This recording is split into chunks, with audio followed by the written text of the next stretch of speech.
Hello दोस्तों। अश्विन मास की कृष्ण पक्ष की अष्टमी तिथि के दिन जिउतिया का व्रत किया जाता है। 2020 में यह व्रत 10 सितंबर को रखा जाएगा। इस व्रत को सुहागिन स्त्रियां अपनी संतान को कष्टों से बचाने और लंबी आयु की मनोकामना के लिए करती हैं। इस व्रत को निर्जला किया जाता है। कुछ जगहों पर इसे जिउतिया या व्रत के नाम से भी जाना जाता है। उत्तर प्रदेश, बिहार और झारखंड में यह व्रत प्रमुखता से रखा जाता है। आइए जानते हैं इस व्रत की पौराणिक कथा। चील और सियारिन की कहानी।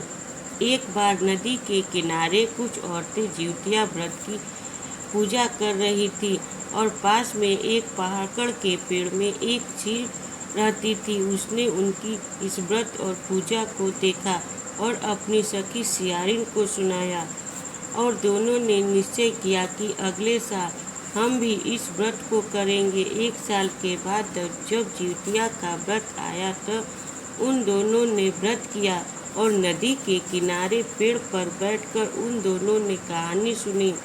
जब रात हुआ तो चील तो उसी पेड़ पर रह गई, लेकिन सियारिन से भूख बर्दाश्त नहीं हुआ तो वह कहीं से एक शिकार कर लाई और पेड़ की ओट में बैठकर खाने लगी। जब चील ने पूछा कि यह कैसी आवाज़ है तो उसने कहा कि भूख के मारे शरीर से आवाज़ आ रही है।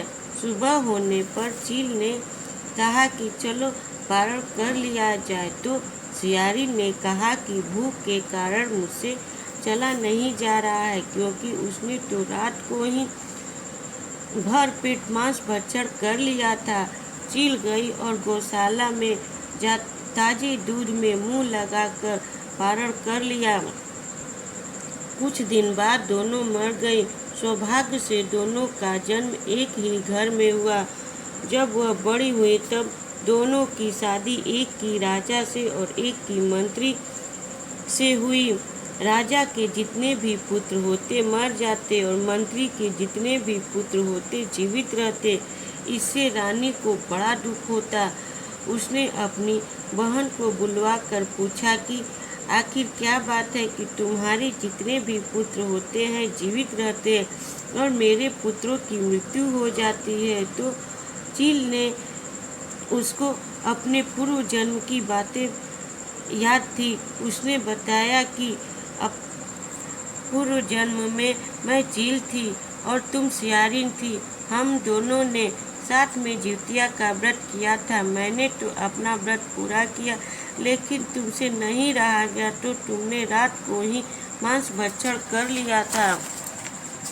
इसी कारण तुम्हारे पुत्रों की मृत्यु हो जाती है। तुम भी यह व्रत श्रद्धा पूर्वक करो तो तुम्हारे पुत्र भी जीवित रहेंगे और दीर्घायु को प्राप्त होंगे।